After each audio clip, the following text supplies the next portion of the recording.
नमस्कार दोस्तों, Indian fish farming के इस यूट्यूब चैनल में आपका स्वागत है। और आज हम आपको बताएंगे कि अपने तालाब में किस साइज़ में मछलियों की हार्वेस्टिंग करें। क्योंकि दोस्तों कई बार क्या होता है कि जब ठंडी का मौसम आता है, तालाब में पानी कम होता है, तो गांव के तालाबों में लोग मछली निकालने लगते हैं और उनको बेचने लगते हैं। तो दोस्तों इसमें कई बार ये समस्या आती है कि जब हम अपने तालाब में सीड की स्टॉकिंग लेट से करते हैं, जब हम बच्चों को मार्च में और अप्रैल में न डाल के मई और जून में डालते हैं, बारिश के समय जब तालाब में पानी भरता है तब डालते हैं, तो ऐसे में नवंबर और दिसंबर तक हमारी मछलियाँ 1 केजी साइज़ में नहीं हो पाती हैं। तो अगर आप अपने तालाब में छोटी मछलियों को ही बेचना शुरू कर देते हैं, तो ऐसे में आपको नुकसान का सामना करना पड़ सकता है। दोस्तों सबसे पहले तो कोशिश ये करें कि आपका कल्चर मार्च से स्टार्ट हो जाए। मार्च और अप्रैल महीने में आपका कल्चर स्टार्ट हो जाए। आप अपने तालाब में बच्चों की स्टॉकिंग कर दें, नए बच्चे अपने तालाब में ला के डाल दें, और उसके साथ साथ अपने वाटर क्वालिटी पानी को भी मेंटेन करते रहें और अच्छे से फीडिंग कराएं। चाहे आप कोई सा भी फीड कराते हो, होममेड हो या आपका फ्लोटिंग हो या सिंकिंग फीड हो, चाहे जिस भी तरह का फीड आप देते हो उससे आप टाइम से दें। तो दोस्तों अगर आपके तालाब में मछलियाँ बहुत छोटी हैं, 200, 250, 300, 400 ग्राम की मछलियाँ हैं, तो कोशिश करें दोस्तों कि उन्हें आप अगले कल्चर के लिए सीड के रूप में रख लें।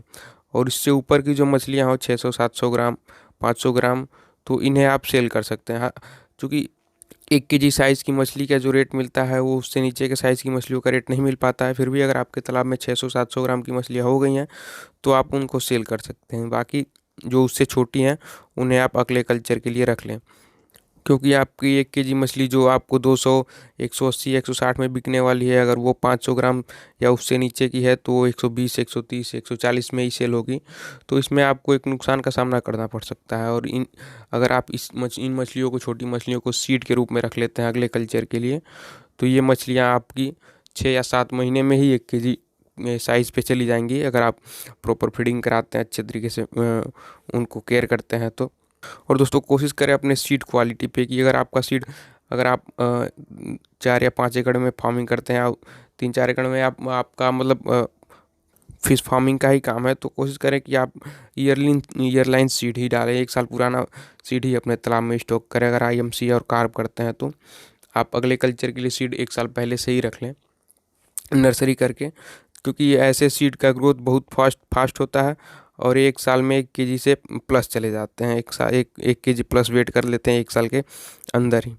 और दोस्तों कई बार हमारे साथ समस्या ये आती है कि हम अपने तालाब में IMC डालें या कार्प डालें, या अगर मिक्स करके डालते हैं तो कि इन मछलियों को अपने तालाब में डालें और इन मछलियों को छोड़ें। तो दोस्तों इस कई तरह की बातें आती हैं।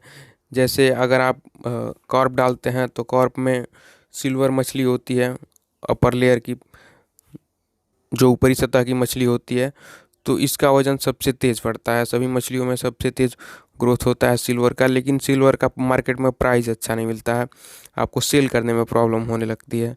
तो इसके जगह आप अगर कतला डालते हैं तो कतला का मार्केट में प्राइस भी अच्छा मिलता है और इसका ग्रोथ भी अच्छा ही होता है।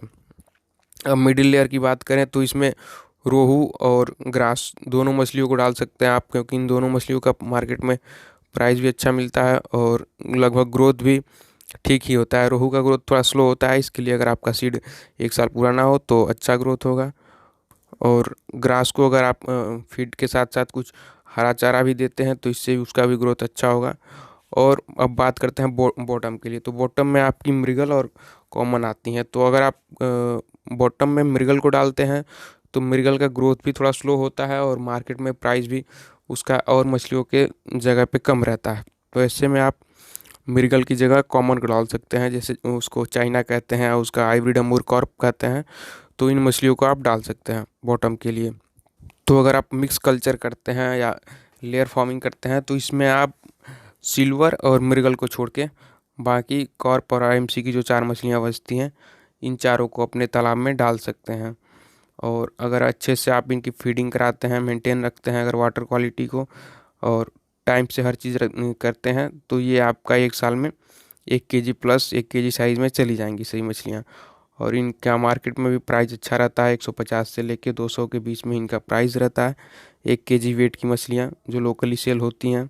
अगर आप बहुत बड़े लेवल पे करते हैं और बल्क में सेल करते हैं तो वहाँ प्राइस थोड़ा कम मिलता है, 10-5 रुपये कम हो जाते हैं। लेकिन अगर आप लोकली सेल करते हैं तो 200, 160, 70 ऐसे आपकी मछलियाँ सेल हो जाती हैं।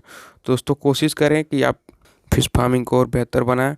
और इस और अगर किसी भी भाई को एयरलाइन सीड या स्टैंडर्ड सीड चाहिए तो हमारे नंबर पर कांटेक्ट कर सकते हैं। उन्हें अच्छी क्वालिटी का सीड प्रोवाइड करा दिया जाएगा। या अगर फीड की ज़रूरत हो तो आप फीड भी हमसे ले सकते हैं। आप फिश फार्मिंग से रिलेटेड किसी प्रोडक्ट के लिए आप हमसे कांटेक्ट कर सकते हैं और अच्छी क्वालिटी का प्रोडक्ट ले सकते हैं।